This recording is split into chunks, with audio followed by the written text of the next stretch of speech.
This is the Benchwarmers Trivia Podcast. We have assembled the world's finest sports and trivia dorks to prove once and for all that we are just as bad at this as we were at sports. Hello, everyone, and welcome to the Benchwarmers Trivia Podcast, sports trivia for those of us who rode the pine. I'm your host tonight, David, and tonight's game will be pitting the Benchwarmer team of Josh Bomback and Eric Walling versus Benchwarmer Scott and assistant coach to our Patreon team, Josh North. Welcome back to the bench, Josh. Why don't you take a minute to remind us of where you're from, what teams you root for, as if any of us don't know this already, and anything else you'd like to share about you, about Marcus, about anything you got. No, I don't have a lot to share. Everyone pretty much knows me, I think, by now. Josh North from Marysville, Seattle area in Washington. Root for all the Washington teams. And pretty sure I'm teaming up with Scott, my mortal enemy. That's by his choice, not mine. And I think last time we got our teeth kicked in, so I'm looking forward to getting that done again tonight. Awesome.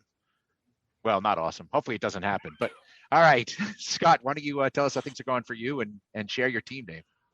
There's no one I would rather force on the L train against their will than Mr. North. So pretty excited that we're teaming up again. So yeah, that'll be fun. We were all, right before we started recording, we were all kind of joking around saying, I don't know how we can get Josh a win finally, because it's me and Bomback who don't win much. And Walling's been on this really strange blowing leads in the fourth quarter streak lately. So the win's going to be hard to come by from all of us, and it's a David game, so strap in. But we're going to try. We really didn't think too much about team name. I mean, whatever. We've teamed before, and like Josh said, it didn't go well. I try to forget that. But Walling is sporting a really nice North Face there. Really nice North Face hoodie.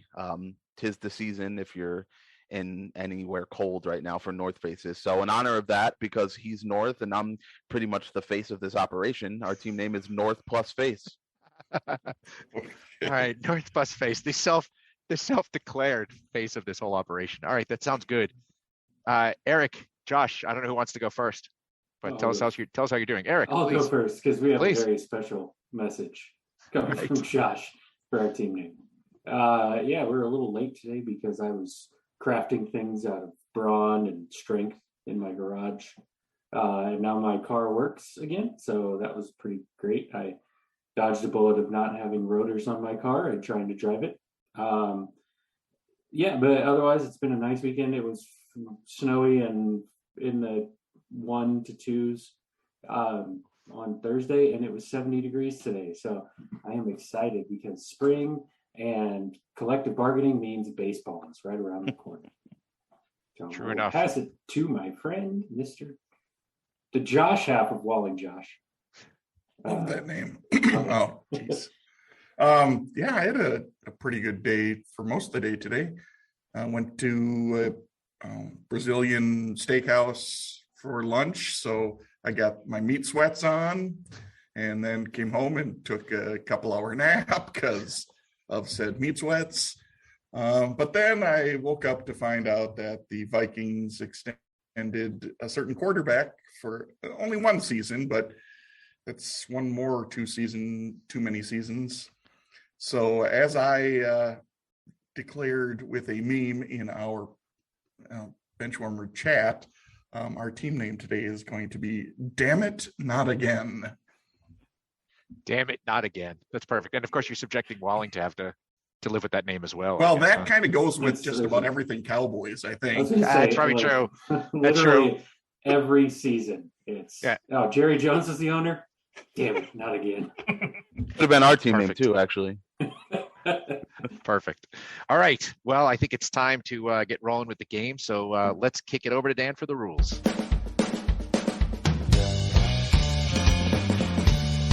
We'll be starting off with the coin flip question to warm up the teams. This will be followed by 4 quarters of play, each with a different trivia style. The styles of quarters 1 through 3 will change from show to show, and I will explain them as we go along. Like any good sporting event, we will have a halftime show after the second quarter with entertainment questions pertaining to sports. And in the fourth quarter, our teams will wager from their points accumulated to see your today's clipboard captains to be honored like the true benchwarmers they are. All right, Let's get this game underway. Okay, it's time for our coin flip. And since Josh is our guest, we're going to let North plus Face take this coin flip question. And the question tonight is the following. Who has had more steals in their career? Ricky Henderson or Steph Curry? Oh, wow. I thought he was going to say Ricky Henderson or the rest of Major League Baseball since 2010. Because I think the answer there is Ricky Henderson. Yeah, Could be. probably.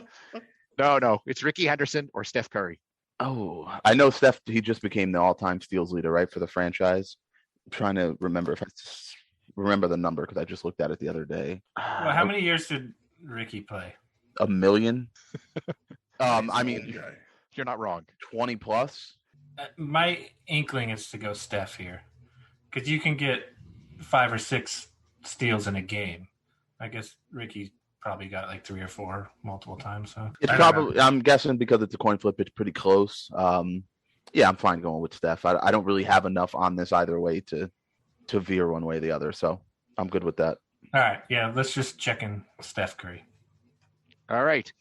Well, Ricky Henderson in his career had 1,406 stolen bases, which is far and away the lead for the majors. Steph Curry is gaining on him, however. He is at 1,366. So it's actually not that close, but it's getting closer all the time.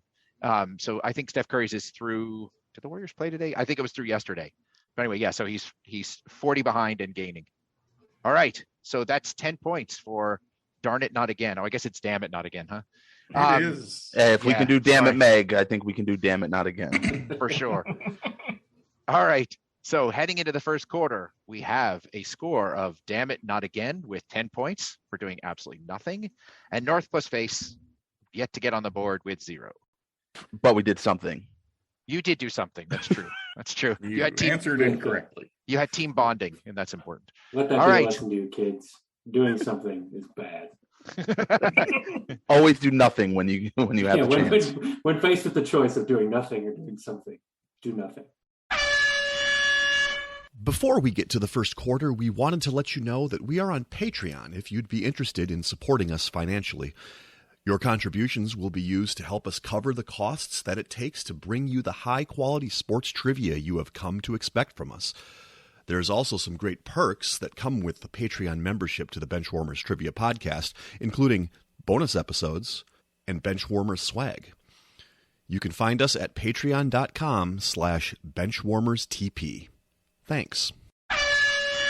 Today's first quarter will be Sporting Haikus.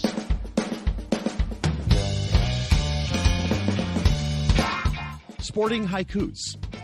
For this quarter, there will be 4 questions in haiku form. Each question is worth 25 points. Question 1 in Sporting Haikus. An NBA team shares division with all teams from neighboring state. Should we check that in? Yeah, let's check that in. All right. We're checked in. All right. Damn It Not Again has checked in. North plus Face. Talk it out. I think we're kind of closing in here on an answer. We're thinking Phoenix Suns, because I believe their division is them and all the California teams. Right, yeah. And Suns, I was just, Kings, Lakers, Warriors. my map was all messed up in my head. So it's Arizona right underneath Nevada, so it touches the south part of California. Yeah, I like that. Let's check in with the Phoenix Suns. All right. And Damn It Not Again. What do you guys have? Yeah, initially I was like, okay, this has to be one of the ones bordering California, right? I was like, quickly my brain first went Portland, and then I was like, nope, they're in Minnesota's division, which makes that not possible. So then pretty quickly, Wally and I, at about the same time, typed Phoenix to each other and agreed that we think that is actually the answer. So we also checked in with the Phoenix Suns. And both teams are receiving points. I think what makes this difficult is that so often for people to look at NBA standings, everybody's now collapsing into conference standings because it virtually doesn't matter what division you're in. But they still, every once in a while, you'll see these division maps and the way they were drawn out. I was looking at it recently just out of curiosity. I noticed that Phoenix is in fact in a division with Golden State, the Clippers, the Lakers, and the Kings. So it's basically Arizona and California. So yes, points all around. Well done. Okay, question number 2 in sporting haikus. A father and son, each a franchise sack leader. Dad played for the Browns. We're gonna check in. All right, damn it, not again. Has checked in. North plus face. Talk it out. We don't really have anything to latch onto. The only things Scott said were Chris Long and Howie Long, but It doesn't fit. Chris Long didn't play anywhere long enough to be a sack leader, and Howie Howie Long, Long's a linebacker, yeah. I don't know. Do we just think of a sack leader that I was trying to think if there was like a sack leader that was something junior, but I can't even think of that. You know what I mean? Yeah, like Ken Norton Jr. probably wasn't Right, a sack leader. right. This is David. Did Julius Peppers have a dad that played on the Browns? Not that I know of. All right, is it Julius and Chili Peppers? Did Jason Taylor have a dad that played for the Browns? Maybe. I mean, Taylor's a common enough name. Yeah, I again, I have nothing here. Do you want to just check in with Taylor? Yeah, let's just do that. At least it's a common enough name where maybe it's true. All right, David, we'll check in with Taylor. All right, and damn it, not again. What did you guys check in with? Yeah, so we were both racking our brains for somebody who could have been a junior or a I don't know, somebody whose dad had played in there. We were kind of coming to blank, and Josh and I both kind of thought at the same time. Clay Matthews is like the third, and I think his dad played. So his dad definitely played. I don't know if he played for the Browns. I don't know if he's a franchise sack leader, but right. The third is the Green Bay franchise sack leader. So. Yeah. So is he really? We didn't have much else to go. We think so. We were digging much. I could be wrong. Maybe we're wrong, yeah. But I think he is their sack leader. But we just couldn't think of another guy who had a lot of sacks and a dad who also maybe and a dad. Yeah. Every other franchise sack leader has been born in a test tube. So we checked in with Matthews. And one team is receiving points. And yeah, you were on the right track when you're trying to think of juniors. But in fact, in this case, you had to think of somebody who was the third. I actually did think of somebody and put him in our chat, but did not think he led that franchise in sacks. Yeah, it's strange. And I think it's a longevity thing. I mean, they've had a lot of sack guys and Reggie White didn't last there long enough, for example. But yeah, so Clay Matthews III is the franchise sack leader for the Packers. And thanks to the way they did funny stats for the Browns, Clay Matthews Jr. is the career sack leader for the Browns. Sorry, Clay Matthews III for the Packers and Clay Matthews Jr. for the Browns. In fact, Clay Matthews Jr. is the oldest person to ever record a sack. He recorded a sack when he was 41. So that's another extra tidbit for you. But one team receiving points. Well done. Okay, so on to question 3 for sporting haikus. Warriors draft pick, played in 4 different decades, retired as Hawk. We are checking in. All right. Damn it, not again. Has checked in. North plus face. About 30 seconds to talk it out. Yeah, I was thinking guys that would have played long enough to even have that happen. I'm pretty sure Kareem came very close to this happening. I want to say he was like 69 to 89. I think he might have just missed it. Yeah. But it wouldn't be him anyway, obviously. That's what I thought. Maybe Robert Parrish because they have to play 22 years at least. I could see Parrish being drafted in their late 60s, played through the 70s, the 80s, and I know he played into the 90s. Yeah, it's just that wording on the Warriors draft pick. I don't know. Right. If that means he ever played for him or if he was drafted before he played a game for him. Right, and that's also why I thought maybe Kevin Willis, but I think he would only be 80s, 90s, and 2000s. But out of anyone we mentioned, I'd feel the most comfortable with Robert Parrish, but this could be a guy we haven't even thought of. Yeah, he's kind of like the default answer. I mean, most games played, like for guys that play forever. So yeah. I think that's too easy for a David question. I don't know. You're trying to play the meta game. That doesn't always work. But I think that's our best guess. So maybe we just check in with Robert Parrish. Yep. All right. And damn it, not again. What did you guys check in with? Yeah, I think Robert Parrish is the guy who looked like the oldest NBA player in history. Definitely. So I remember because Dirk is one of my favorite people on the face of the earth. At one time, there were like 3 or 4 players left that had been drafted in the 90s. Dirk, Ginobili, Terry. Oh, shit. It's Vince Carter. And Vince Carter was the only one that made it to the 2020s. So that's why we checked in with Vince Carter. Yeah. I don't know why we didn't think of him. Yep. Yeah, definitely a Warriors draft pick. Yeah, one team is receiving points. And when I was a kid, I remember being really obsessed with baseball players who lasted for decades because it's way more common. But no basketball player had ever done it until Vince Carter. Vince Carter's rookie year was 98, 99. He was, of course, everybody remembers, but he was drafted by the Warriors and then traded for his Tar Heel teammate, Anton Jameson, and then ended up retiring as a Hawk just last year. So, yeah, the answer is, in fact, Vince Carter. Well done. Yeah, you can't ever take the drafted by with NBA as absolutes because there's so many where they technically are drafted by the team because they have their whole. It's just stupid. You have to wear this hat even though you're not going to play for them. Yes. Put on the hat, exactly. I mean, that Luka Atlanta Hawks jersey. Yeah.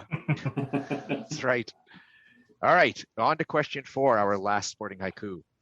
George Grand was first host. This is Ads Came Later. What year was premiere? And this is in quotes. That's important. That's why it sounded awkward. We're checked in. All right, North Plus Face has checked in. Damn it, not again. Time to talk it out. When did 30 for 30 come out? Let's see. So definitely Sports Center. Yes. I think late 70s. I think it was late 70s. It's like it might be 79 because like it was close to the 80s, but I think it technically was in the 70s. So I don't know if it would have been earlier than 79. That's my guess, but I don't have a strong. No. So that means 30 for 30 would have come out 2009. 09. Does that sound about right? Which tracks. Yeah. I'm trying to remember when I got the DVD set as a Christmas present from my in-laws. And it was before we were married. And we're still living in our condo, which puts it roughly 08, 09. So yeah, I like it. Let's go with 79. All right, sounds good. Okay, check in with 1979. All right, and North Plus Face, what did you guys check in with? Yeah, for whatever reason, I know that these following 4 things all happened within a 2-year period of each other in the late 70s, and that is the debut of Sports Center, the creation of Saturday Night Live, the movie Grease being released, and the movie Halloween being released. All happened within a 2-year span there. So I think Sports Center was one of the later of those 4. So we also went with 79. So both teams are receiving points, but I'm going to have to pull age on this because I think you're right about 3 of those. But Saturday Night Live was closer to the mid 70s. I thought it was 77 for some reason. I think it's 75 because the first episode with George Carlin and all that. But I think the other ones you're right. I think Grease was 78. Yeah, Halloween is 78. Yeah, exactly. Anyway, well done. Good pull. I was trying to figure out if I should give a little wiggle room for that answer, but I couldn't do it in haiku syllables, so I just gave up. All right, well done. Okay. At the end of the first quarter, we have scores of North Plus Face at 50 and Damn It Not Again with 110. But a long way to go in the game and a chance to make up some points because today's second quarter will be 5-on-3.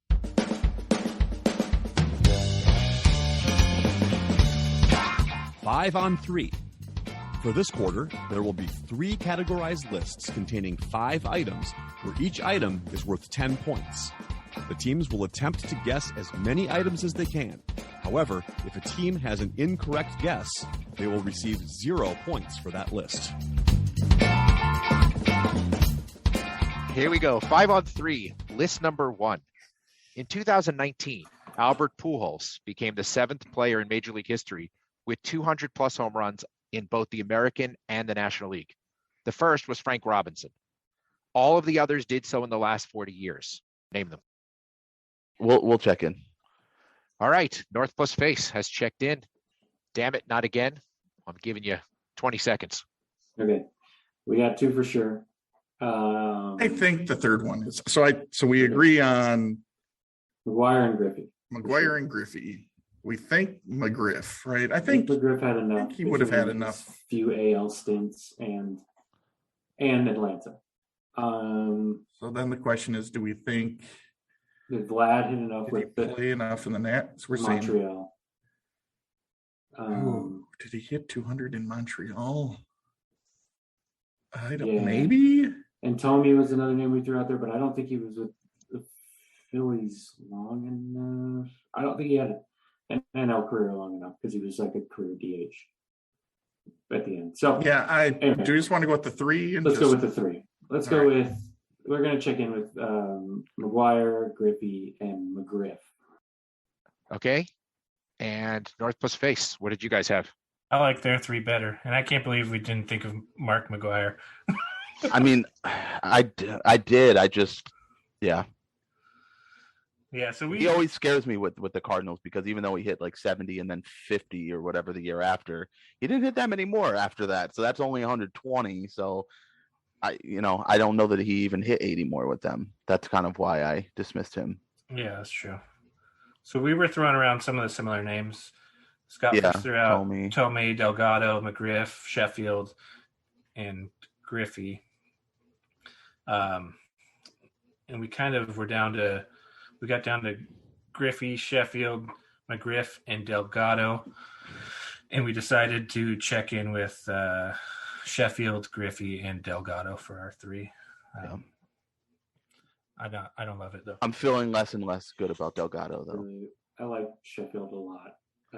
I typed that in. As soon as you start talking, I'm like, wait a minute, Scott, Gary Sheffield.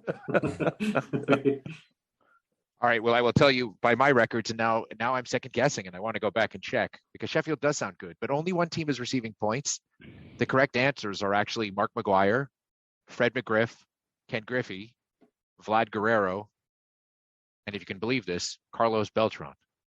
Oh, yeah, that makes sense. Yeah. So now I want to go check Sheffield's career stats real quick. I mean, if I'm sure he's close. If he's not, he had to have been just based on Yeah, he's probably like 199. So he's of them. Yeah.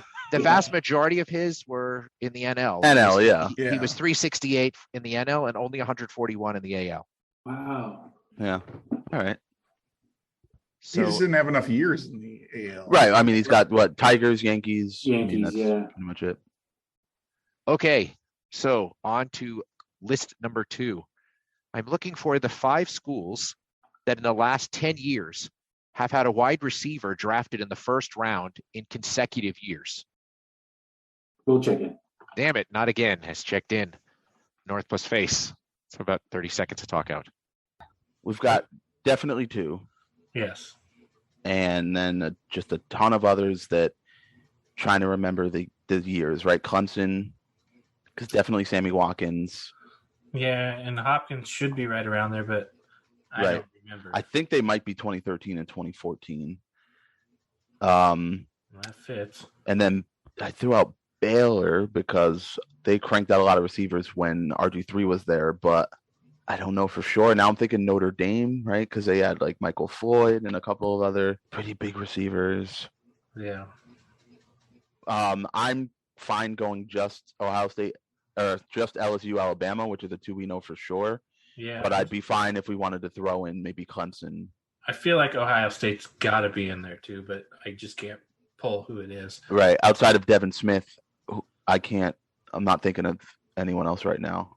So we can either just go take the safe and go 2 and get points, or so it's either get 20 and barely catch up, get 30 and barely catch up by a little more, or get 0 and stay right where we're at. Yeah, I'll do whatever. I like to bet. I'll say this. I feel more comfortable going with Clemson on this than I did Delgado on the last one. All right, let's go LSU, Alabama, and Clemson. Check it in. All right. And damn it, not again. What did you guys have? Similar conversation. LSU and Bama came up like really quick. And then I was thinking Baylor too, because like I was thinking of, and John Doxson, who went to Washington. And I was just like, okay, I'm going to think of first round wide receivers, and then another. Right. Like, Yes. Once I figure out their school, like another Yeah. one will pop up, and it just didn't happen. So we ended up, and afterwards I thought, ooh, I wonder if Oklahoma State was one, because Dez and Blackman were either back-to-back years or like really close. But we only checked in with the two of LSU and Alabama. All right. Well, both teams will be receiving points. This is one where I would say that 4 of them I was expecting somebody to get, and the 5th would have been just, I don't know, all kinds of bonus points. So So I'm sure with time so I would have got it. yeah. So the pseudo obvious ones, I guess, are Alabama and LSU, both of whom had back-to-back wide receivers in 2021 and 2020. People mentioned Clemson, and that was correct. You guys checked in with Clemson, and that was 2014, 2013, as you said, with Sammy Watkins and DeAndre Hopkins. So well done there. So 2020 and 2019 was actually Oklahoma, CeeDee Lamb and Marquise Brown. I couldn't think of Hollywood Brown. I had CeeDee Lamb, and I was like, who else? And I couldn't think Hollywood Brown. I was the other way around. So which is inexcusable. And you didn't, yeah. Really, yes. Hollywood Brown, the worst guy to have on your fantasy team. Yeah, right. And the thing that made this the 5-on-3 that I for some reason, this one just totally shocked me when I was reminded of this. The other one is Arizona State.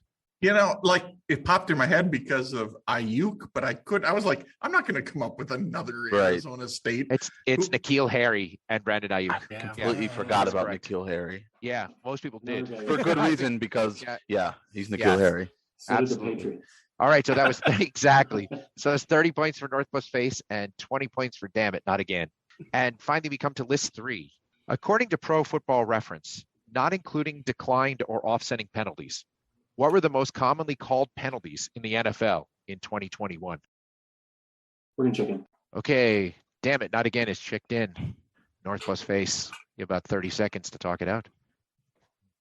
Yeah, I mean, I'm sure just like the other team, we've gone through pretty much every penalty there is and then just try to determine which ones we feel happen more often.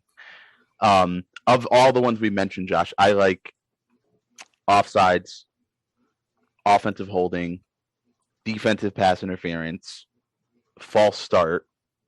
I feel really good about all 4 of those. And then illegal contact. like you were saying, offsides can get declined so often. Yeah, offsides does get declined a lot. That's true.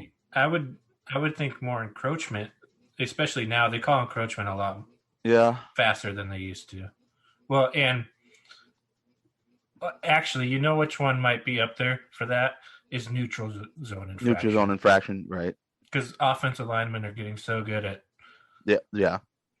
faking them out, starting off right when they come, right when there's movement. Yeah, so I would say 100% false start. Yes. Pass interference has me worried because what do you get, like 2 or 3 a game? Yeah. I would say there's more illegal contact thrown. Sometimes refs hold the PI since they're so costly. And illegal contact is that illegal contact all the time. Is contact before the ball's thrown 5 yards. Yeah. I don't know. This is tough.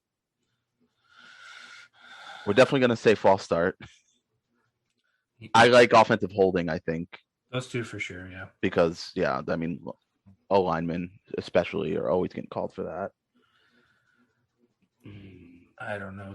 That got me worried on having 3 different offsides, defensive offsides penalties. They might negate each other. Yeah, I agree. We can go false start, offensive holding, pass interference, and illegal contact if we want. Yeah, let's do that. All right, David, we'll check in with those 4. All right. And Damn It, Not Again. Which ones did you guys have? I mean, some similar conversation. We didn't try to get too far into the weeds, but we stuck with some of the ones that we thought for sure. We agree false start. We think offensive holding. And it seemed like there's at least 3, if not 4. It seems like pass interference. I saw them called all the time. Maybe that was just in the games I was watching. And there was also seemed to be an emphasis on defensive holding. So before the ball is thrown, if they're holding. So we're going with offensive holding, false start, defensive pass interference, and defensive holding as our 4. All right. One team is receiving points. This is one that's really interesting. If you look at the lists over time, you can tell where what's the word expression they use that you just used, Josh? Points of emphasis, right? Because the refs are told, go look for this, and then they start calling it. To your point, Josh North, I had to do the math on this to try to think of like what would be a lot of penalties, because there were 272 regular season games, and that's what we're talking about here. So it only takes not even one a game to make this list, but I'll read you the top 5. Wow. So offensive holding, far and away, number 1, 649. False start, even more runaway, number 2, 573. And then there's a huge drop-off. Defensive pass interference at 301. Another huge drop-off, defensive holding at 163. And if you can believe it, at number 5, delay of game. I brought it up, but I said like I feel like they catch that now and call the timeout right away, like right before. No, but there's now. a lot of them where they just take it, right? Yes. If I knew there was only about one per game, I would have definitely gone. Oh. Yeah, because like I think analytics now, all these analytic things are saying take the delay of game penalty. Yeah. Don't use your timeouts. You know, in just a random like first quarter, take the 5-yard penalty and save that timeout. But I would have never thought delay game would have been top 5, even knowing one. Well, the other time the delay of game happens is when they're like at the opponent, let's say 40 or 45, and they're looking for more room for the punt, so they back themselves up. You know, that whole thing. So anyway, but those are usually declined. Yeah, often they are. You're absolutely right, but sometimes they are not. So it's interesting because if you look year to year, there's a tremendous amount of variance in this. But anyway, where did illegal contact come in on that? So illegal contact. So it's broken down strangely by the way the official rules are given, but. So there's illegal use of hands on defense. Because if it's not there, it should. I thought it would be right up there with defensive holding. No, illegal contact was actually only called, the way it's officially called was credited was 26 times. I mean, it's way down the list, not even in the top 10. That seems crazy. It does seem more crazy. Or less than crackbacks. That's why that. Yeah. So chop blocks are way down the list. I noticed they're only called 5 times. Clipping was called once. I remember a time when clipping used to be called all the time. So anyway. Tripping. That's for a whole season. There was only 5 crackbacks. That's what they're saying. Yeah. Wow. Yeah. They were called.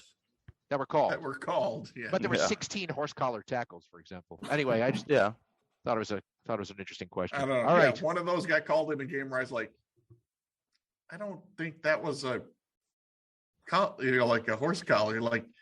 But apparently, if you grab just the jersey above, like at the name or something, it's like, if you grab, it's kind of the way you pull them down. Yeah. I mean, come on. I get if you grab the shoulder pads and yank a guy backwards. I get that, but I don't know. I mean, I like it. I've seen too many times a guy get pulling back and his knee gets shredded. I have not seen it where somebody's jersey pulled him back that way. Yeah. Because the jersey is loosely attached to people. It's more if you're grabbing onto that pad, which I totally get. That's the one where anyway, whatever. All right. So after the second quarter, we have scores of damn it, not again with 200 and North plus Face picking up some points there at 80, which brings us to halftime.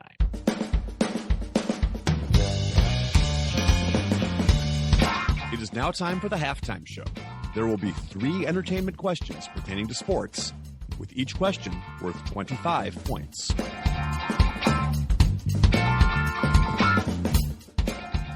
It is time for yet another pre- and post-game inspired halftime. So each of the following pre- and post-game contains an actor or actress that portrayed a famous athlete in a movie. For those, I'm only going to give you the famous athlete and the year that they portrayed the athlete. Okay? So question number 1, you'll get the hang of this quickly. Pre- and post-game style. Lou Gehrig, 1942, and the only player since Joe Montana to win the NFL Offensive Player of the Year and the Super Bowl MVP in the same season. All right, we'll check in. Damn it, not again. Has checked in. North plus Face. Talk it out. No idea who played Lou Gehrig in 1942, unless he pulled a Babe Ruth and played himself. I was gonna say, did he play himself or was he gone by then? I don't. Yeah, I don't know. But even I don't think so because Rig probably doesn't go with an NFL player. His first name. NFL Offensive Player of the Year and Super Bowl MVP in the same season. I mean, Well, if I got to think of an actor from 1942, I might as well just sign off now. right, I know that's right. I'm not going to get it from there. I'm thinking maybe Kurt Warner for the second part, Offensive Player of the Year and Super Bowl MVP, because he also won league MVP. Okay, Right? but Kurt. I don't know of anybody with the last name Kurt. Right. Or something, but again, I don't. I can probably name Bob Odenkirk. There you go. I can probably name less than 5 actors from 1942. It's like Humphrey Bogart, Gregory Peck, but it's not those guys. Yeah, unless we come up with the football player, I might be able to get there, depending on Brett Favre, maybe for the second part. I'm just trying to think of guys that we know won Super Bowl MVP. Terrell Davis. I was just going to say Terrell Davis because a lot of times they'll give the offensive player of the year to a non-quarterback. Yeah. To give the MVP to them. Right. But even if that doesn't help me because Tom Brady always could be the answer. But I can't think of a last name that would end Tom. Patrick Mahomes. Yeah. Patrick. It could be a last name of an actor. Like, because then you get Patrick, you get Kirkpatrick, you get Fitzpatrick. Yeah, whoop that trick, Patrick. Yeah. But I don't think we're gonna come up with the actor anyway. I got nothing. Unless Lou Gehrig played himself, so. Or how about in a twist, Babe Ruth played Lou Gehrig in a movie? Yeah. You know that famous football player with the name Ruth? Oh man, I'm okay to just punt on this one. Yeah. I feel like Mason right now. You're looking like Mason. I don't have anything. We can punt. That's fine. Yeah, we're gonna just go ahead and punt this one. All right. So go back to damn it, not it again. Well, I think Babe Ruth was in the movie playing himself. Maybe he did dual roles, Eddie Murphy style. But I think the Offensive Player of the Year and the Super Bowl MVP just happened, and that would be Cooper Kupp. And the gentleman who played Lou Gehrig was Gary Cooper. So we checked in with Gary Cooper Kupp. And one team is receiving points. Yeah, that's right. I was hoping that the recency would help with the Cooper Kupp. Of course, the Lou Gehrig 1942 is anything but recent. But Gary Cooper, I figured once you got to Cooper Kupp, then it might be a little bit easier because Gary Cooper is a pretty well-known actor. So, all right, let's move quickly on to question 2 before the daggers that Scott is sending me across the wire. Okay. Herb Brooks in 2004 and James J. Braddock in 2005. We'll check in. Damn it, not again. Has checked in. North plus face. You get to talk it out. I'm so sorry, Scott. I'm not a movie guy. No, I've never. This isn't even being a movie guy. I've never heard of this James J. Braddock, and apparently he's a sports person. JJ Braddock, is that supposed to be JJ Redick? Is that a typo? Yes. A little bit different guy, just a little bit different. Okay. Obviously, Herb Brooks is Kurt Russell. Yes. You said Russell Crowe. Has he done a sports movie of any kind? Maybe. What kind of movies were coming out in 2005? What kind of well, never mind. I was gonna say really good ones like Wedding Crashers, but then you said what kind of sports movies? Coach Carter came out in 2005, but there's no James J. Braddock in that. Yeah. Did Seabiscuit come out in 2005? I think it did, but it was right around there. I don't know if James J. Braddock has anything to do with Seabiscuit. It was the horse. Yeah. Was Russell Crowe in the movie? That famous Kentucky Derby winner, James J. Braddock. Yeah. I mean, I like Russell Crowe just as good as like because I don't think Russell Brand was playing a sports person. So if we need an actor with the first name Russell, I certainly prefer Crow to Brand. Who was the lead in that movie? I can't think of it right And now. what, Seabiscuit? That was Tobey Maguire. No, yeah, he was the jockey, but who was the horse owner? Oh, I don't know. I've never seen that movie, and I won't. Russell Crowe to me is better than anything else we're gonna get. Yeah, it could just be a movie that we can't think of. Right. So we're gonna check in with Kurt Russell Crowe. All right. And damn it, not again. What did you guys have? Well done. You picked the right Russell. This would There weren't too many to choose from. The Cinderella Man is the that's right. Yeah, a boxer. So J.J. Braddock, white guy, white athlete. James J. Braddock, white athlete. So hey, you know. You forgot about James J. Bullock. No, Maybe you didn't. I didn't. Okay, all right, good. Yeah, so we also checked in with Kurt Russell Crowe. That's right, and Josh has all the flavor text there. So Russell Crowe was in Cinderella Man. He starred. James J. Braddock was champion from, I don't know, sometime in the mid-30s, but the movie was 2005. He might not have been the guy that beat the guy because it was so long ago. There was no other guy. Well, maybe there's a long enough chain. Yes, exactly. Somewhere in there, you beat the guy, and then the belt was stripped, and then it was taken away by somebody else. Yeah. All right. Question number 3, and this one is a triple. Tanya Harding in 2017, and the active pitcher who is the all-time leader for strikeouts per 9 innings, and Joe Jackson in 1989. We'll check in because we're just gonna smash them together. All right. Damn it, not again has checked in, and we'll smash them together, whatever that means. North plus face. Let's hear you talk it out. Neither one of us can think of the girl that played I, Tonya. Yeah, we know she's Harley Quinn. We know she's in Wolf of Wall Street, and we just can't pull her name. Man, that's as soon as I hear it too, it's like I've probably Googled her multiple times.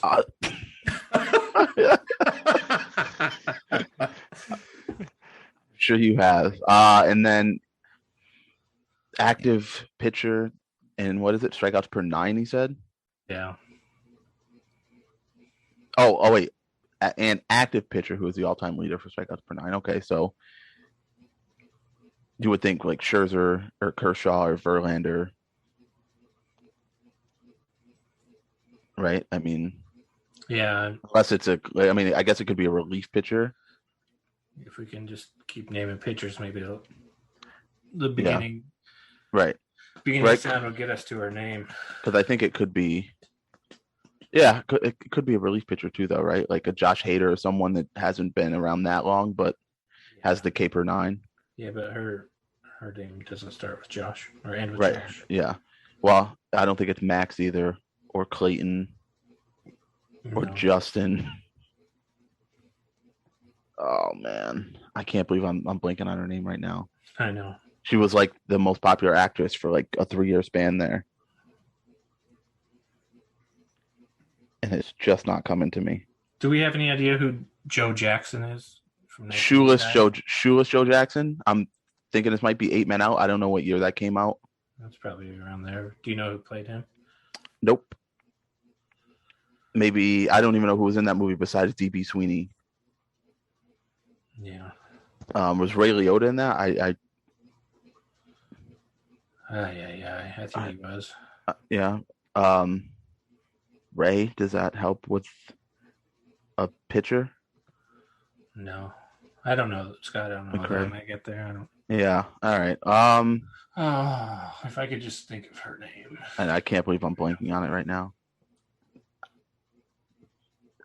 This entire game has just been like a race against the clock. Like if I had 10 minutes, I'm sure I'd come up with it.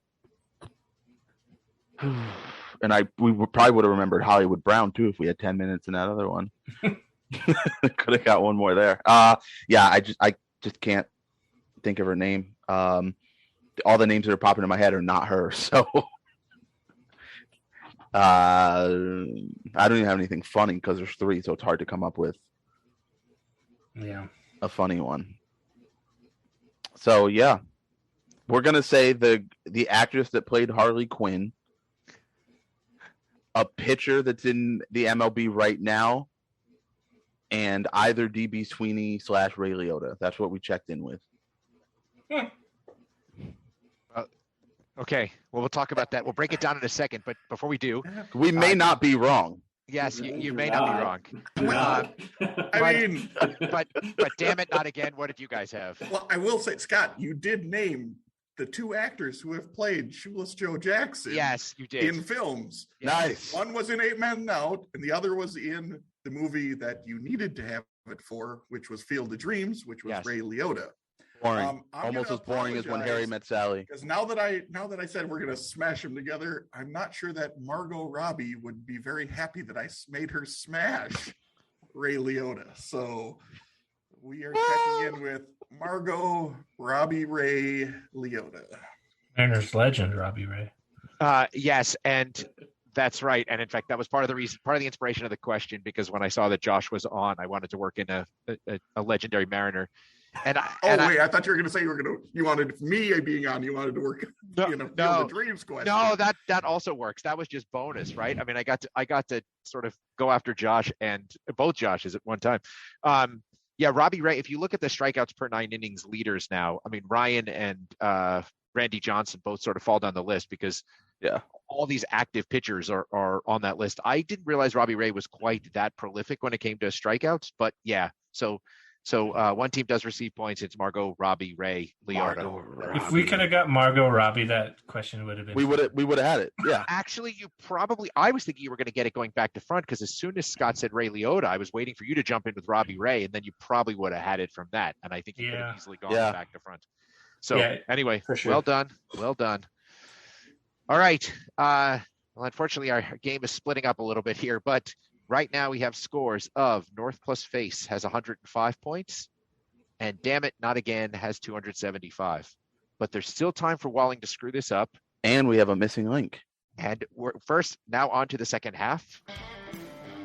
We'd like to take a minute to invite you to follow us on Facebook, Instagram, and Twitter at BenchwarmersTP. We also have a Facebook group for fans of the pod called The Bench. Join us there to comment on the latest episodes and share cool sports facts and trivia. If you'd be willing to rate and review us on iTunes or Stitcher, we'd greatly appreciate the support so that other people may find this podcast. Thanks.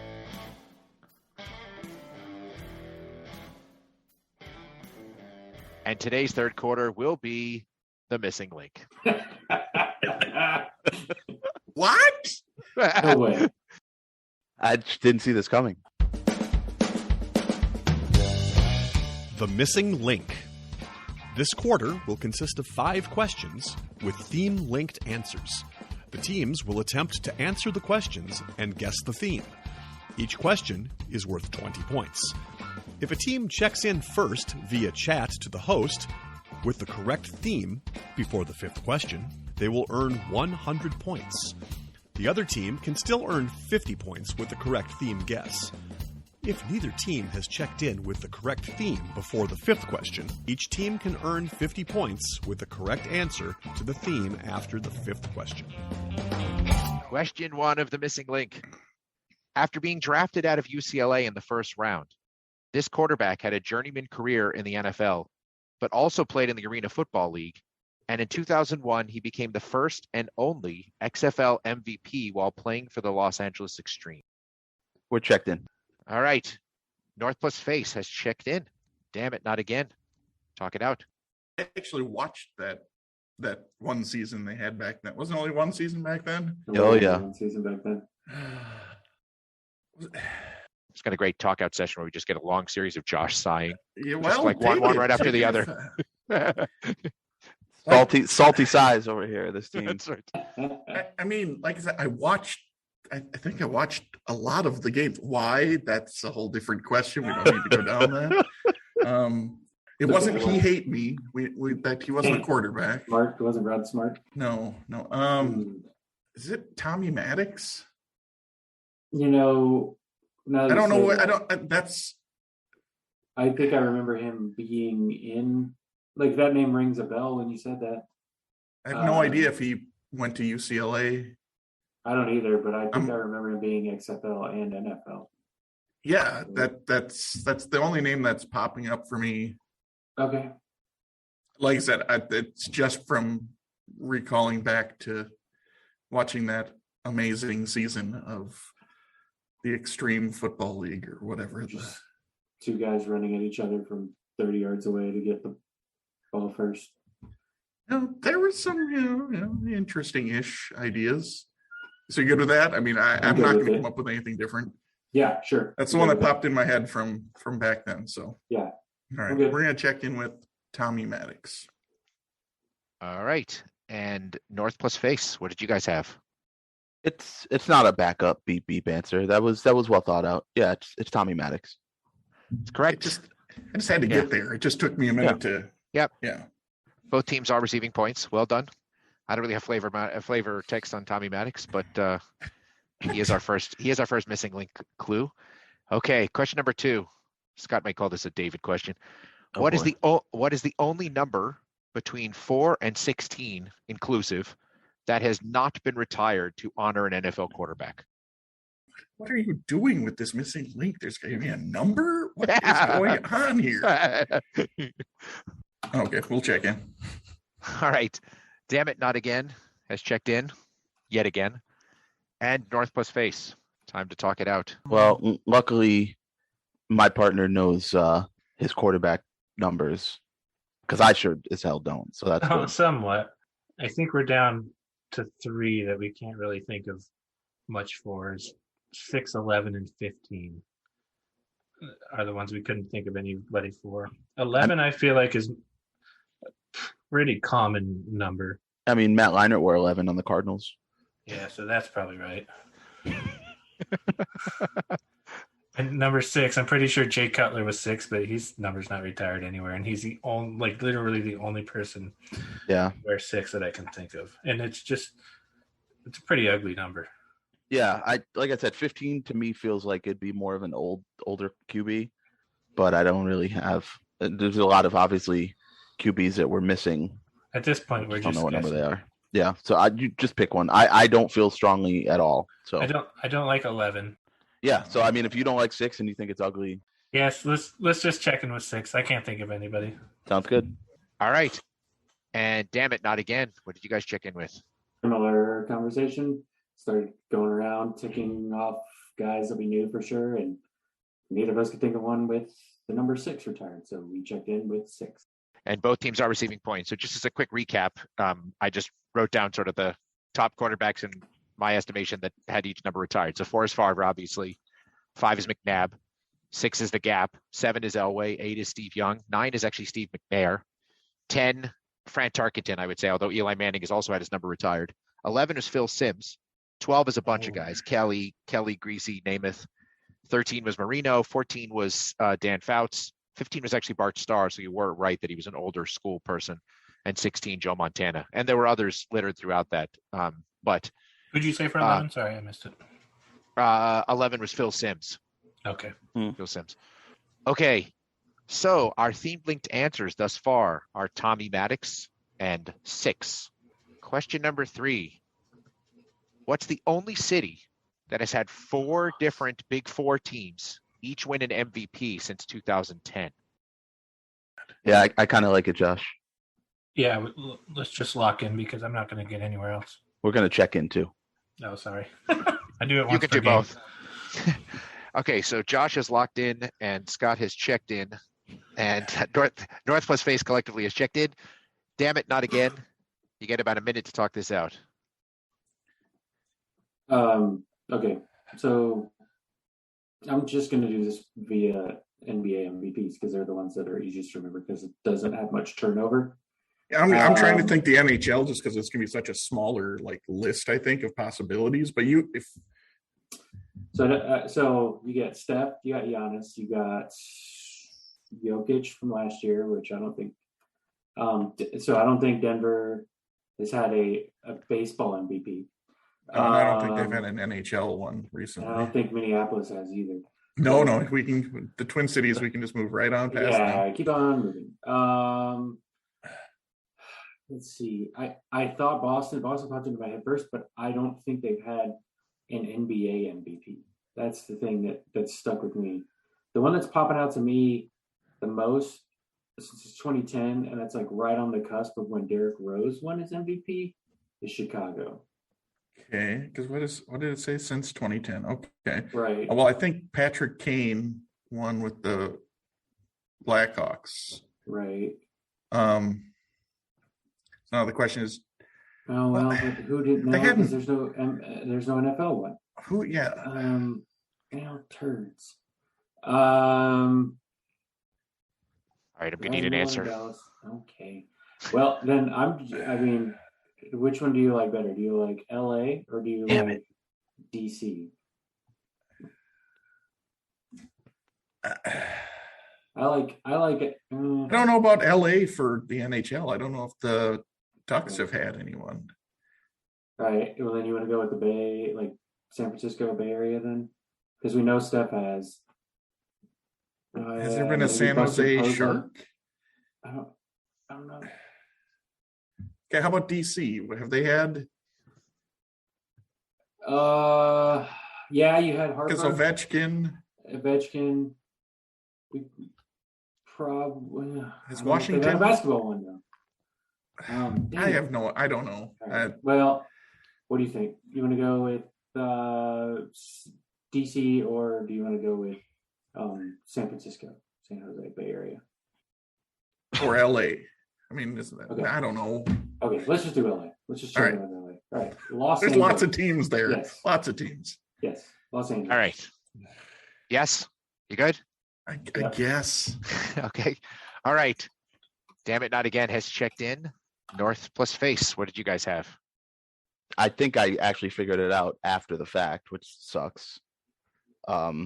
Yeah, I mean, obviously our discussions were the same. We went through and tried to figure out, starting. I opposite of Walling, I said if we can just do the NFL MVPs because there aren't so many, right? There's been a lot of repeats since then that might help, and we were able to eliminate like Green Bay and Kansas City, right off the jump and things like that.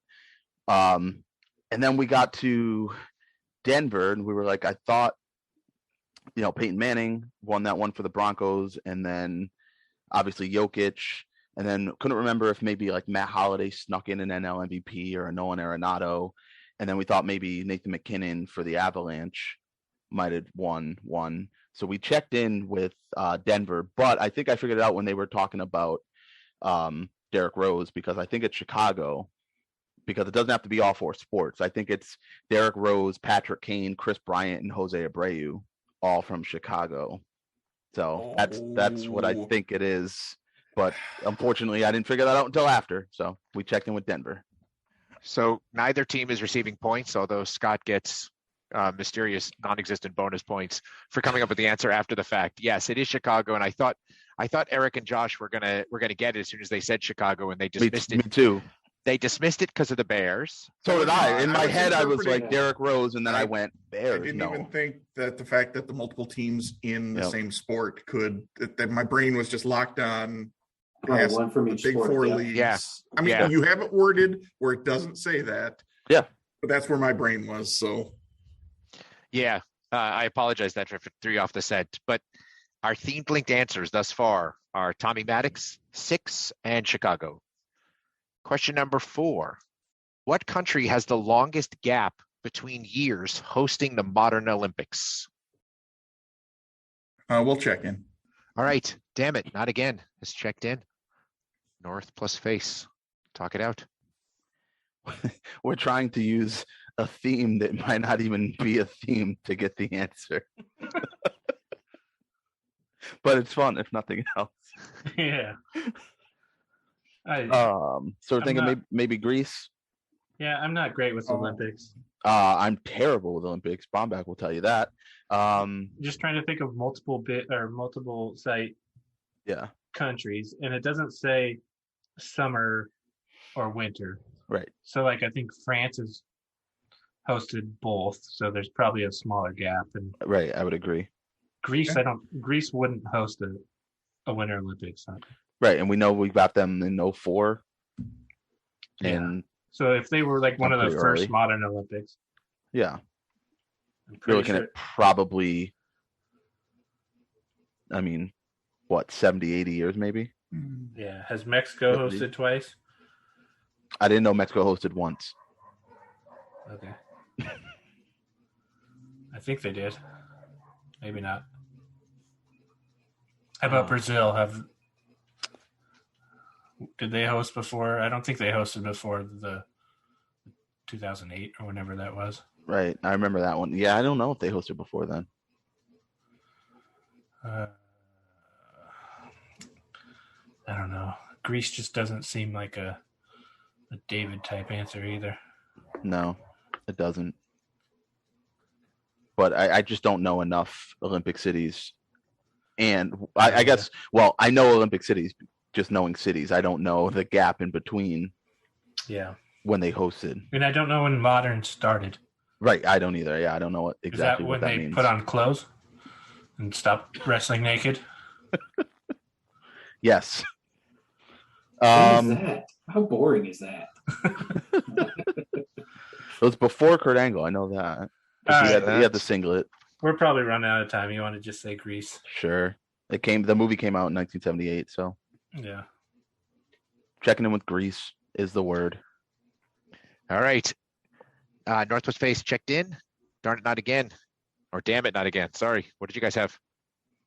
Well, I can't imagine that they are incorrect because they hosted the first modern Olympics in the late 1800s, and then they didn't host again until the early 2000s. So that's a pretty big gap in years. So we also said Greece. So I said that, I typed that to Josh. I said, is the first one considered modern? Because we didn't know. Well, they hosted the first, like way back, but they also hosted the first modern. They were the first hosts of the modern Olympics as well. Josh is correct. Yeah, the first modern Olympics was 1896, and they didn't host again until 2004.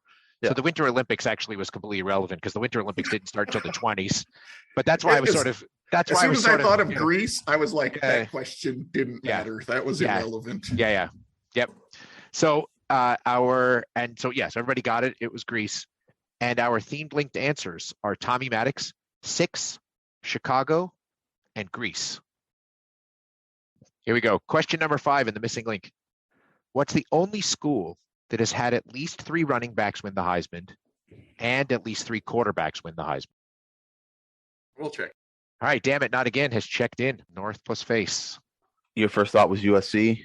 Yeah, well, you have what? Palmer, Leinart, and who would be the third? Somebody back in the day, probably. Yeah, and then running backs you had. Well, does Reggie Bush count? OJ, Marcus Allen was there, right? Yeah. Yeah, it probably makes sense. I mean, what about Oklahoma? You had Bradford. Do they have enough quarterbacks? I don't. Jason White was Oklahoma. Jason White. And then what? Running backs? Billy Sims, right? Yeah. Did AP win it when he was there? I don't think so. No, he did not. And then Ohio State's not going to have enough, right? Because I mean, Archie Griffin gives them 2. Well, 2 awards, not. It's still 1 running back. Yeah. And then obviously Troy Smith, but I don't think they'd have enough QBs. Florida had Tebow, Danny Werfel, Spurrier, and Danny Werfel won the Heisman from Florida. Yeah, and Spurrier won, so with 3 quarterbacks for sure. What about I don't know about 3 Florida running backs though. With Fred Taylor, I don't think. He didn't win it, so probably not Florida. I don't think Florida State would have enough running backs. No, I don't think Notre Dame would have enough. I think it's either USC or Oklahoma. Should we go Oklahoma? Yes, we should. All right, let's do that. Checking in Oklahoma officially, David. Okay, so Northwest Face has checked in. Damn it, not again. You're going to tell us what you got? We also checked in with Oklahoma. And that is correct. And you guys pretty much had it. It's been quarterbacks more recently with Kyler Murray, Baker Mayfield, Sam Bradford, Jason White. But then going back some ways, it was Billy Sims in the 70s, Steve Owens in the 60s, Billy Vessels in the 50s. So, yeah, they're the only one that's had so much sort of diversity in their Heisman winners. All right. Our themed linked answers are Tommy Maddox, 6, Chicago, Greece, and Oklahoma. I'm going to pause now for folks to think about their theme guesses. All right. Both teams have submitted guesses. Damn It Not Again submitted after the fourth question, and North Plus Face after the fifth question. So I'll go to North Plus Face. Oh no, let's go to Damn It Not Again and have us tell us like what your thinking was. Well, I was all over Motley Crue as the first. I sent it to David after Clue 2. I was like Nikki Sixx and Tommy Lee. I was waiting for Vince Neil. I was like, if this is Neil. Yeah, and I'm like, which one of these cities is Mick Mars or Vince Neil? And then after I'm like, man, none of this makes any sense. And then once we figured out the answer to the Grease one, then it clicked. Tommy, Sixx, Chicago, Grease, and then use that to get Oklahoma are all musicals. So we checked in with musicals. I can't believe that is correct. They are all musicals. I cannot believe that Scott just completely by coincidence twice mentioned that Grease came out in 1979, 78. and then still took a minute to latch onto it. But because we were on the Motley Crue train. I know. So I threw in Sixx because I thought that would throw you off the scent a little bit. When I was playtesting those people, they got it too quickly. Sixx is a musical that's on Broadway now. It's about Henry VIII's 6 wives. And they sing about how one of them was beheaded and one of them was thrown in jail and da. So yeah, I mean, I had been my original one. I had Josh Hamilton as I actually had a Broadway show's Missing Link Britain. Thanks, David. That I can't now. I have to cross that off the list. I had Scott Hamilton. Scott Hamilton would have been good. I also had one written for Al Oliver, but I wasn't sure that I wouldn't get the Who for that. He was an old-time Ranger and probably from the 70s. It was a good hitter. Like he probably had 2,500 career hits. But anyway, yeah, I was playing with all kinds of musical themes. Sorry, go ahead, Josh. Did he play for anyone else? Al Oliver? I remember he was a Ranger and an Expo, I think. I'm trying to remember where else he played. I thought he was a twin. No, I don't think. I remember him being a Ranger. It's definitely a name I know, so you wouldn't have gotten it. But anyways, we also checked in with musicals after the fifth, just so because he didn't really say it, but yeah. I kind of figured you probably did at that point. But. I did. You know, when I first saw Motley Crue after Sixx and Tommy, I was like, holy crap, that works. But then, of course, I knew it was going to fall apart with Chicago. Plus, if I were writing one on Motley Crue, Sixx and Tommy would have been the last two clues, not the first. Well, of course. But, yeah. So I had just told him to send it, and then I think you started saying the next clue when you're like, "What city?" And then Wally but I was thankfully like, no, I haven't seen it. Same thing happened to us. Yeah, we sent it just before. Yeah. So after the third quarter, we have scores of North Plus Face with 235 points, and Damn It Not Again with 455 points. So it is not mathematically impossible. No, we can still crash and burn. Especially with Walling. Yeah. There is still room for the Walling factor. That brings us to the fourth quarter.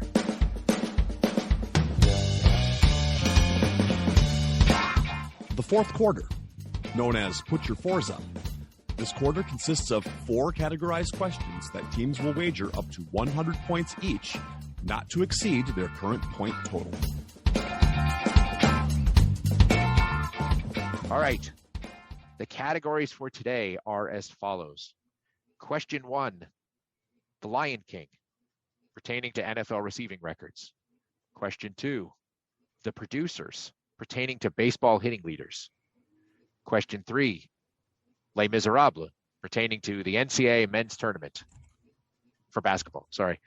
And question 4, Broadway Joe, pertaining to Super Bowl history. It's now time for the teams to place their wagers. Now that the wagers are in, on to the questions. Question number 1 in the category Lion King. What 2 players share the record for most consecutive games with 100-plus yards receiving, with 8 such games? The 2 set the record for teams in the same division, and both accomplished the feat in the last 10 years. We'll check in. All right. Damn it, not again. Has checked in. North Plus Face. Our initial thoughts were Calvin Johnson and Devontae Adams. Immediately, it's like, oh, that's got to be those 2. Lion King is the category, so I figured a lion has to be one of them, right? So that's Calvin. And then I brought up, I thought I remember Adam Thielen doing this in Stephon Diggs's like last year or the year before. And then Josh started putting on a show like he doesn't know it. So we thought maybe it was a Viking. Yeah. We did sense a little bit of overacting. So but it if made that's us not feel... the case, then we might have just overthought it. But no, if that's not the case, it actually ended up being masterful acting because he wasn't actually acting, which now I'm just all messed up. But we ended up checking in with Calvin Johnson and Adam Thielen. Well, Broadway is the theme of the night. So, all right. So Northwest Face is checked in. So, damn it, not again. What did you guys have? I actually wasn't doing any acting. I was just typing more things to Eric. We were just having a conversation. Really, I wasn't really doing anything other than just having more conversation. But yes, I do remember when this happened, and yeah, it was Adam Thielen who tied Calvin Johnson. So that's what we checked in with. Both teams are receiving points, and yeah, Scott, you're exactly right. Lion King was supposed to get you onto the. Because I felt like I needed to frame it somewhere. Lion King was supposed to get you to Calvin Johnson and then stay within the division for Adam Thielen. Yes, go ahead, Josh. All right, we wagered 16 points. Oh, sorry. Did you guys say how much you guys wagered? We did not. Sorry, go ahead. My bad. How much did you guys wager? We wagered 58. Both teams are getting their points, the 16 and the 58. Well done. Well done. All right, so question 2, which is the producers. The only time in the last 100 years that a Major League Baseball team has had players finish 1, 2, and 3 in the league in hitting happened in the 1990s. The team went on to win the World Series. The guys who finished number 2 and number 3 in the league went on to the Hall of Fame, but number 1 did not. Name all 3. Wow, this is a cool question. A David question, if you will. All right, David, we'll check in. All right, North Plus Face is checked in. Damn it, not again. 30 seconds. So, led the league in hitting. I'm assuming that means average? Batting average? Right. Yes, sir. It's not hits. I don't think so. Okay, I think we were down to what do we have? We have Reds, Yankees, Braves, Marlins, Twins, Jays. Of those, I think so. The names that popped out to me that would have, or the 3 names that I could think of that had won, or maybe have won batting titles were Pendleton, O'Neill, and Olerud. Olerud would have played with Carter, but I don't know if he would have had man. Was it one of the Jays teams? Yeah, so I was thinking through those Jays teams that won, and Olerud for sure was always way up there in the league. He would make sense as a guy who didn't make it. Molitor could have easily been. So yeah, Molitor, and then also Roberto Alomar was on this team. And Roberto Alomar's in the Hall of Fame? He is in the Hall of Fame. Then I think, because Molitor is too, so I think that's probably it then. Yeah. Yeah. So I like we're being pressured to get our answer in right now. Yeah. So yeah, I would. Yeah. So let's check in with those. Olerud. Do we need the players, or what did we need? Yes, there's the 3 players. Okay. We needed the 3 players, right? Not the team, right, David? Correct. Yes. Okay. Yeah. Name all 3. So Olerud, Alomar, Molitor, for 32 points. Okay. And Northwest Face, what you guys have? I'm going to pull Walling here and say this game is officially under protest now. Because when Josh left, he was saying O'Neill and was going to name some Yankees, and their time would have been out. I didn't say now O'Neill. they come. No, Walling did. No, Walling did. And then Josh came back with this Blue Jays nonsense after Walling had said Joe Carter. Nowhere in there were the other guys. But anyways, we also checked in because the only other team we could think of that might have it would be the 99 Yankees, and there wasn't a third guy that made sense there. So we also checked in with Paul Molitor, John Olerud, and Roberto Alomar for 58 points. And both teams are receiving points. I should have penalized the damn it not again guys for saying Olerud, Alomar, Molitor, because the actual order was Olerud, Molitor, Alomar. No, I'm kidding. I'm totally kidding. Well, this one was supposed to be the something for everyone question, because Molitor is of course from Minnesota and Olerud is from Washington. And is in fact from the Seattle area, but and also, Roberto Alomar is awesome. Yeah, that's why we checked in with them, because he went to school in Washington. Yep, there you go. And John Olerud's birthday, he's an 8-5er. Yes, he is. Yeah, so there you go. All right, well done, everybody. The 10-20s if you guys want to have a kid, have them on 1020. That's one of the cool kids.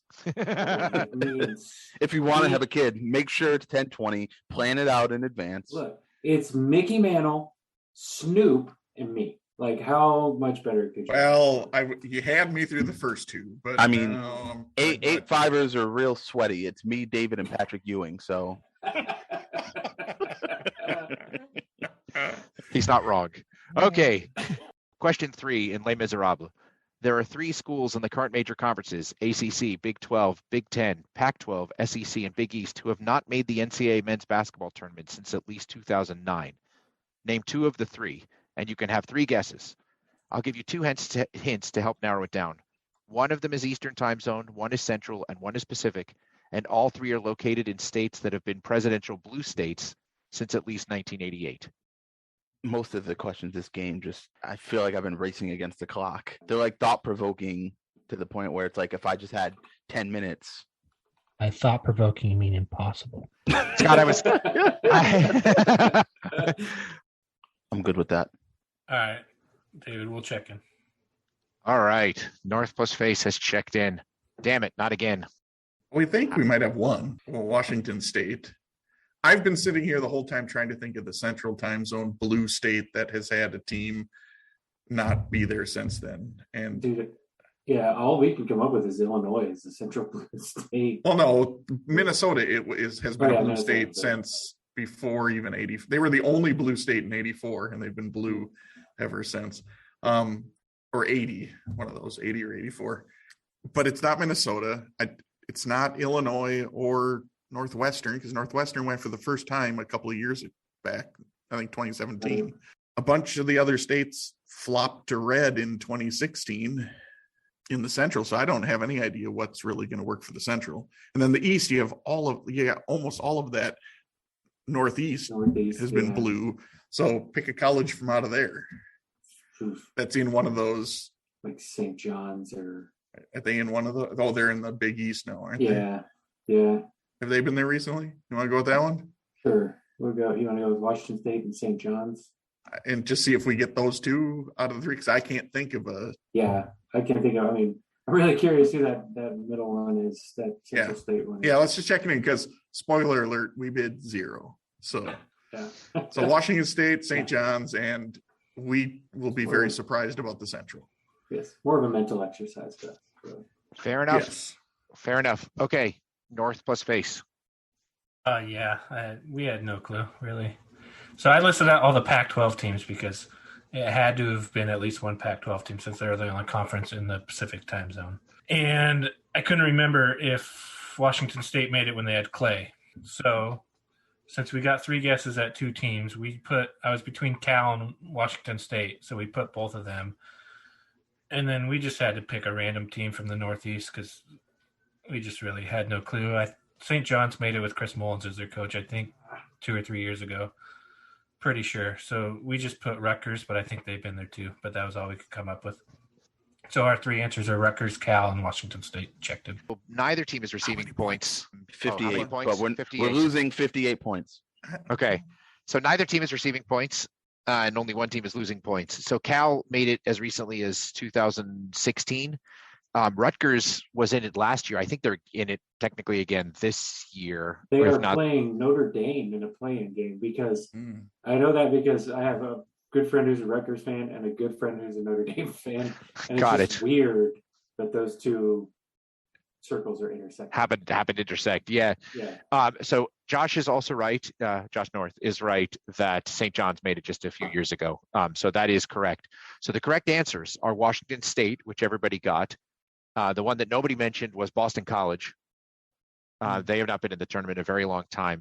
And the blue state you were missing, you hit the state, you just didn't hit the school, is the DePaul Blue Demons in Chicago. Oh God. They're the Big East. Big East, and they're not some obscure school. I mean, in my life, that's obscure for them being Big East in the Central Time Zone. Okay. Well, from that perspective, sure. From that perspective, yeah. But if you're going to go by names of conferences, then they're like Utah's not on the Pacific Coast. So I wouldn't have. I would, even with more time, I wouldn't have. I couldn't have come up with another school in Illinois. I wouldn't have come up with another one. Well, the other reason I said they're not obscure is not just because the Big East is a fair comment, but DePaul has been. I mean, they've made Final Fours, and I mean they have had a historical, a fairly long time ago. Sure. They've been really not much of anything. I'm going to go on a limb and say they haven't made one since 2009 at least. and that you are right. Fair enough. That you are right. All right, I'm going to move us along here. So, question for our final question of our game. Category was Broadway Joe. So Joe Namath is one of 3 Alabama quarterbacks to play in the Super Bowl, along with Ken Stabler and Bart Starr. But within 10, how many total points have been scored by Alabama players, former Alabama players, in the Super Bowl? And I just want to remind you for clarification, because this has come up on the podcast before. Quarterbacks throwing touchdowns do not count as points for the quarterback. Right. Okay. So I just want to make sure that we're counting this correctly. We'll check in. Damn it, not again. Has checked in for the last time, and North Post Face for the last time. You want to talk it out? Nope. No, just pick a number, Josh. Yeah, well, I was thinking, I have no clue. So I think there's been 56 Super Bowls. You think somebody from Alabama has maybe scored it once out of every 4 to 6 Super Bowls. So 56 times 6 divided by 5 puts us right around 69. So let's go 69. Who's your roommate again? All right. So North Post Face has checked in. That's for 58 points. Okay. Thank you for telling me, because I keep forgetting to ask. Damn it, not again. What you got? So we're not sure if this is a little bit of a trick question. So we're going from a range from 0 to 20. So we are saying 10 for 0 points. That is what we're checking in with. So in the history of the Super Bowl, there have been something like 2,600 points that have been scored. And the number that have been scored by Alabama players is exactly 0. Nice. So I guess Sean Alexander didn't score in that Super Bowl. No. Mark Ingram score? I actually saw this list of breakdown of players that have scored from Super Bowls, and whoever's writing the article said it was this amazing fact that I just had to work in, because it was for all of the Alabama stuff, and of course the Alabama quarterbacks have been heroes of Super Bowls and yada yada yada. 0 points have been scored by Alabama players. So anyway, I don't typically like the range questions, but I thought this one was a cool enough fact to make it not only a range question, but a trick question. I don't know. Just 0 is a trick question. That's a trick question.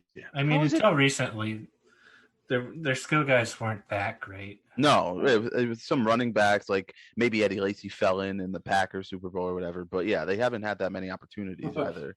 Rolled in. I mean, there have been a lot of years of Super Bowls, as Josh North pointed out, and there's been a lot of guys from Alabama just in the league. Yeah. Crazy. Well, they're also hurt Walling after sniffed like, that one out. like 2 years because Nick Saban runs them to the ground. I don't know what qualifies as a trick question, but I mean, I think that was a totally legitimate. Like there was nothing, like I wasn't mincing words or anything. So I was thinking that there was. I meant it in more of like a like it's probably one to 2 touchdowns worth if the quarterbacks don't count. Right. Yeah. Right. Like one of them may have just done a sneak, but we got to just on the off chance that the answer is 0, we got to cover 0 to 20. Yeah, because I initially said, should we say 11, which is 1 to 21? And he's like, I was thinking 10, 0 to 20. Oh, right, because Julio Jones didn't score in 28-3. Well, obviously, nobody who has gone to Alabama. Right. Yeah. So on the list of teams, the breakdown of teams and college teams and people from that school that have gone on and how much they've scored in the Super Bowl. Anyone want to guess what number 1 is? Randomly. Michigan. No, that's a quarterback. He's a quarterback. Yeah, I was gonna say I was like Notre Dame, but no, that's QB. Like it's actually the U. It's Miami. Oh, that makes sense. Yeah, it does make sense. Yeah. But about as much, I don't know. It didn't seem to make sense to me that Alabama would never have had anybody. Well, you had a pretty big run in the 90s of the U players. Yeah, no, for sure. Yeah. But a lot of it too is that like number 2 on the list is Penn State, and the reason that Penn State is number 2 is that Franco Harris scored a bunch, and then Matt and Chris Barr, the kickers, just like so. I was gonna say at some point there's gonna be some kickers somewhere. Yes, exactly. Yeah, for sure. And that's actually number 4 on the list is the top Pac-12 school on the list, and that's Josh. This is for you. It's California, actually, because of Marshawn Lynch, but also because of Ryan Longwell, because of Doug Bryan, there were a whole bunch of kickers. Ray Wersching. Well, I can remember one time Marshawn Lynch didn't score in a Super Bowl when he should have. Fair enough. Where's Oklahoma State fall on that? So not in the top 10. I can tell you that for sure. Well, Walling, their catches would have to be actually called catches for, and playoff games for any of their points to count. So, ouch. I know. Look, it was a catch. It was a catch. I had no skin in the game. It was a catch. All right. So the game has come to an end, and here are the final scores. North plus Face fought valiantly and finished with 235 points. And as Josh said, thought-provoking means impossible, I guess. And our clipboard captains of the game, who are receiving the coveted Tommy Maddox Award, was Damn It Not Again with 503 points. Well done. Congratulations, guys. Anything else anybody wants to talk about before we call it a night? No, I just want to say thanks for having me back on. I'm glad I could come in and get my teeth kicked in again with Scott. That was very fun. Don't ever team us up again. All right. Put that in the notes. Put that for many reasons. When I saw Josh, like when we were doing signups and I saw Josh North, like when he got signed up for this one, I was like, all right, I'll sign up for this one, thinking that Marcus would have had to have been on this one so I could hang out with Marcus. Here I am, no Marcus and Josh North, and I got my ass kicked. Sorry about that. Hey, Josh, next time you come on, I want to be your teammate. All right, that sounds good. All right. Yeah, you'll get a W there. Unless Eid writes the game and then it's over. Right, exactly. Right. We'll make sure Eid's not hosting. Other tund that, I think we're maybe a Lundberg joint. All right. Well, thanks everybody. Anybody else want to say anything?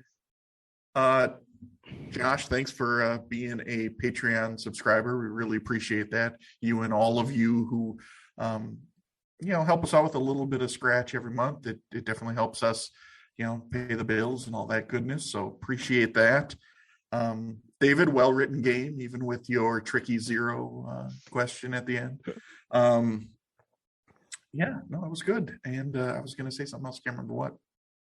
But hey, thanks everybody for listening. All of you hearing my voice right now, thank you for listening to our podcast. Eric, please, what you got? No.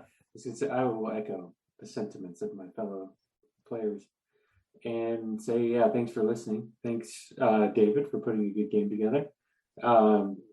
And I will say that I'm glad that I had a crisis of confidence around Tommy Lee and Nikki Sixx, and decided not to check it in, because I guess that's what I get for getting losing emphatically for 2 weeks or 4 weeks in a row. It slows down the trigger finger, you're saying? It does. I was like, I don't believe myself anymore. So no, it was fun. It was good to hang out as usual, guys. Thanks. So I guess that leaves it to me to thank all of our players for a fun game and for indulging me on some of my time crunch questions. Thanks especially to Josh for playing and for your support. And to everyone else, thanks for listening to the Benchwarmers Trivia Podcast. And until next time, we'll keep the bench warm. That ball hit high and deep. Stretch! Get on back there. They look up. You can put it on the board. Yes! Into deep left center for Mitchell, and we'll see you tomorrow night. That great music you're listening to is by Justin Nozick. Thanks to him for producing that music for us. You've been listening to the Benchwarmers Trivia Podcast. Make sure to check us out on all of our social media. We are at BenchwarmersTP.